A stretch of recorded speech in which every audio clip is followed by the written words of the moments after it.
મેંદરડા પટેલ સમાજમાં સમસ્ત સમાજના બાળકોને બટુક ભોજન પ્રસાદનું આયોજન કરવામાં આવ્યું હતું। મેંદરડા લેવા પટેલ સમાજમાં મેંદરડા નગરના સમસ્ત જ્ઞાતિના દાતાઓના આર્થિક સહયોગથી સમસ્ત ગામ માટે બટુક ભોજન સમિતિ દ્વારા બટુક ભોજનનું આયોજન કરવામાં આવ્યું હતું। દાયકાઓથી ચાલતી આ પરંપરા મુજબ મેંદરડાની તમામ શાળાઓના નાના બાળકોને 2600 ફૂડ પેકેટ અપાયા હતા તેમજ 4000 બાળકોને ભોજન પ્રસાદ કરાવ્યું હતું। 425 જેટલા દાતાઓના આર્થિક સહયોગ દ્વારા બટુક ભોજન પ્રસાદનું આ સમગ્ર આયોજન કરવામાં આવ્યું હતું।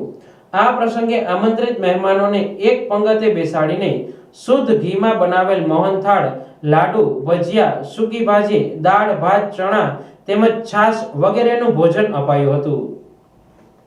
આ ભોજન પ્રસાદ સરસ્વતી વિદ્યા મંદિર મેંદરડાના વિદ્યાર્થીઓ દ્વારા પંગતે બેઠેલા તમામ લોકોને પીરસવામાં આવ્યું હતું।